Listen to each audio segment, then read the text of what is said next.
it's Melissa, and a couple things before I start off this video. Sorry for the terrible lighting. I still have not been able to find a ring light, and I'm filming at night because that's when I have time to film now. So apologize for the terrible lighting, but I also wanted to go ahead and remind you guys that I still have enamel pins available for you guys on my website. There is a link down below in the description, but if you want any of the pins from the Fine collection, they're $10 each still. So if you want to get your hands on that, please go ahead and do that. And if you aren't comfortable with whatever reason, for the site that I'm using, I am going to be opening an Etsy store soon. So just follow social media for that announcement.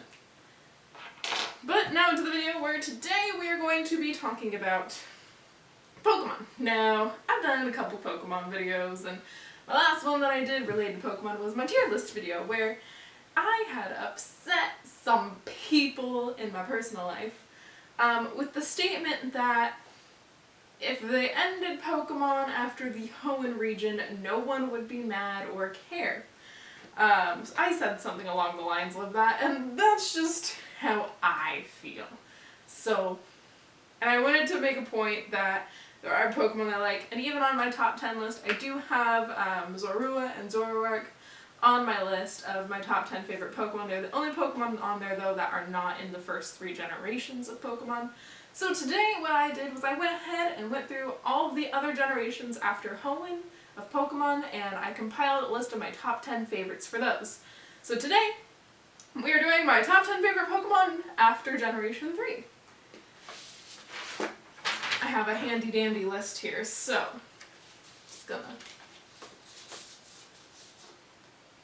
There we go. Cool.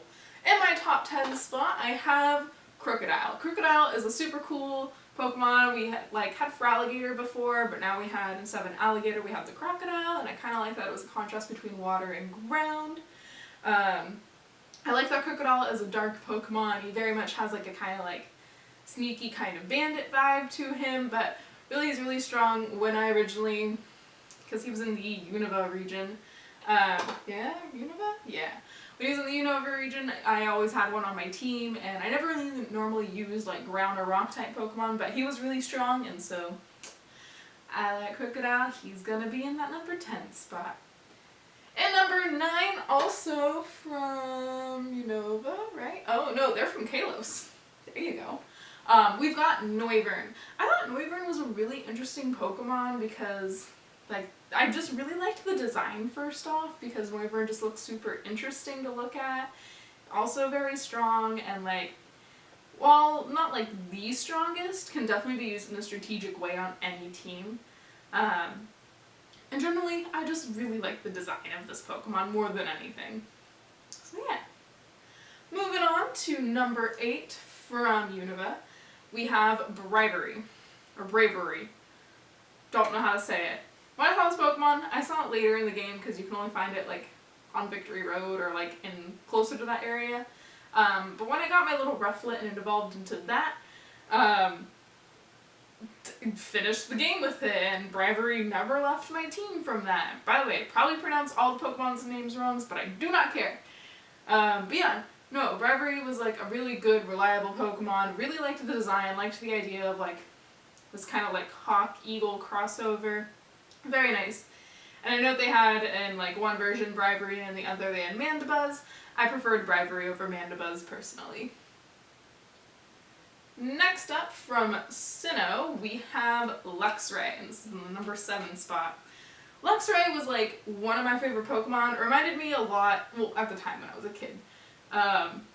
Luxray really reminded me a lot of like a different version of like Raikou kind of, and Raikou is one of my favorite legendary Pokemon, lest we not forget. So Luxray was like kind of a favorite. I love Shinx, Luxio, all the way to Luxray, so it's just a good evolution line, and yeah, I mean, Luxray just looks cool, so nothing wrong there, you know? In my number 6 spot from Unova, I have Blitzel. Blitzel is like a really cute little Pokemon, and I love the idea of like an electric zebra. It just kind of is something that I never really thought going together, but it makes sense with like jagged stripes, jagged lines, lightning bolts, Blitzel. Zebstrika, I don't really like Zebstrika as much as I do Blitzel. Blitzel is just very, very cute. Zebstrika is a little too strong for my liking, even though I have said that I have other strong Pokemon on here, but you'll see the list gets cuter as we go. But yeah, so Blitzel is like cute little zebra baby. In the number 5 spot, I have from Sinnoh, Roserade. Roserade was a Pokemon that I never actually have used myself. This one was purely based off of design and how many people I know enjoy using Roserade on teams and stuff. Roserade is like another evolution for Roselia, instead of going into, or wait, because I know there's like Budew and then Roselia. I think, does Roselia stop at Roselia? Basically, Roserade's in the Roselia line, and I really like the design for Roserade. I think he has like a cape and stuff too, but I like his full bouquets and just a very classy, sharp, simple, correct looking Pokemon. Nothing too wacky and weird like we eventually get into. Just like, that's a Pokemon where I look at it and I'm like, yep, that's a Pokemon. And I really like it. Really like the design. I think it's one of the better ones that they've done. In the number 4 spot from Alola, we've got... Oh no, where'd it go? Oh, Toucannon. Toucannon was a Pokemon that I had with me the entire time I played through both versions of Moon. I played regular Moon and then Ultra Moon, but I never finished Ultra Moon because it's just the same story basically with a little bit extra, and it's kind of pointless that we had to buy Moon and then Ultra Moon because they were basically the same story, just Ultra Moon built off of it. But regardless, I really like Toucannon.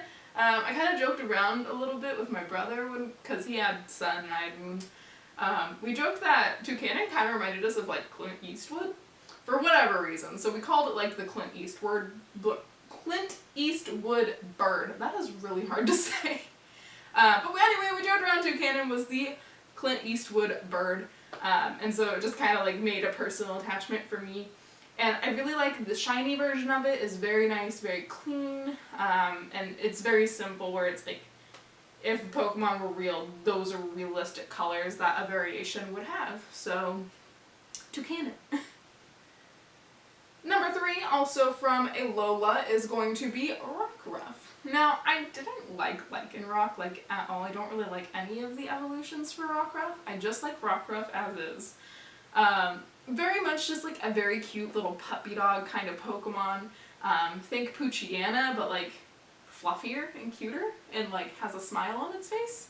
I love Poochyenas as well. So Rockruff is like a nice new reiteration of like the dog Pokemon basically, and I don't know, Rockruff is like, it gives like coyote kind of vibes, because we've had dogs, we've had wolves. Phone, shut up. Phone! This is why I don't have my phone when I film normally. But anyway, Rockruff is just a super cute, super recognizable Pokemon. When I think of the Alola region, Rockruff is like the first Pokemon I think of. I know now, whenever people think of Pokemon for the Galar region, it's going to be like Wooloo. But yeah. Rockruff. Cutie. Alright, and we're going to see a little similarities kind of between the number 2 and 1 spot. I couldn't just pick one Pokemon for each spot because they're in like chains. So for number 2, we have Rowlet / Decidua. Now, I don't like the middle evolution, whatever it's called, I don't remember.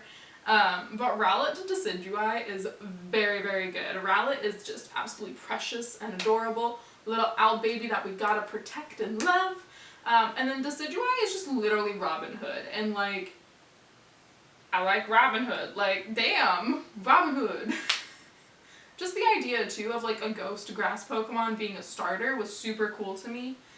Grass flying would have been cool on its own, but the fact that they gave us a grass ghost I thought was super nice. And the idea of also linking owls to ghosts is very interesting to me as well. So kind of like cool little reasons there for me personally. But no, absolutely, Rowlet honestly is one of my favorite starters of all time too. So for those who want to hold me to my nothing good came after Generation 3. You can use this to hold it against me. And before we do number 1, I want to go ahead and just mention a couple honorable mentions. On my honorable mentions list, we are going to have Pokemon like, oh gosh, Deerling and Sawsbuck as one, Electros, Fennekin, you know, the starter from Kalos, yeah, Cosmog from Alola, what did I put? Staraptor from Sinnoh, Garchomp from Sinnoh, and Talonflame from Kalos. So those are all going to be our honorable mentions for this list. Pokemon that I like, but just didn't quite fit into a top 10. And now in the number 1 spot, we have Zorua and Zoroark. No, I'm kidding. I decided since they were already on a list of their own for the top 10 best, I figured that I should separate them out. So instead of them being number 1 on this list, although I will consider them the all-stars of this list, the number 1 is going to be Riolu and Lucario. Absolutely one of the most iconic Pokemon from all games is going to be Lucario. You know, when they added him in Smash Brothers, and, you know, it's just, if people know Pokemon and they know a little bit more than just the basics, Lucario is normally one of the other ones that they know at this point. And Riolu is a really good pre-evolution to Lucario, and so they just fit very well, very much like Zorua and Zoroark. They're cute, but they're fierce, and they are just, I don't really like fighting Pokemon or steel Pokemon that much, but they fit it together in Lucario and Riolu to a point where they are now one of my favorites outside of Generation 3. So yeah. That is going to be my list of my top 10 favorite Pokemon after Generation 3 of Pokemon. Let me know what you guys think of this list, and let me know if you'd like me to do one, you know, for, maybe if you guys want me to do a list for every single generation, I can try to do that as well. It was really hard to pull Pokemon that I liked from later generations. Sinnoh and Unova actually had a lot that I liked, but I had to, like, narrow it down, so yeah, there are definitely Pokemon that I do like after Generation 3. It's just, the majority of Pokemon I do like are from the first 3 generations, and nothing's really gonna change there, but there are definitely favorites that came up. You also probably noticed I didn't pick any Pokemon from the Galar region on here. It's because I actually don't have a Switch, so I'm not able to play Sword and Shield, so I can't judge any of the Pokemon there. I know I could probably look up pictures and be like, that one's cute. But for me, I don't feel like it's right to judge Pokemon if I've never used it or played with it. Obviously I have Roserade on this list, that's different, but yeah, I have more of like a respect. So I'm gonna leave this video here, very ambiguous. I know this was probably a little short, but that's okay. But yeah, just comment your list down below. If you like this video, please go ahead and give it a thumbs up. If you want to subscribe, click right over here. And if you want to watch another video, click right over here. And yeah, thank you guys all so much for watching. Don't forget to check out the pins on Etsy and or my website, and I will see you all next time. Bye-bye! I'm a mess.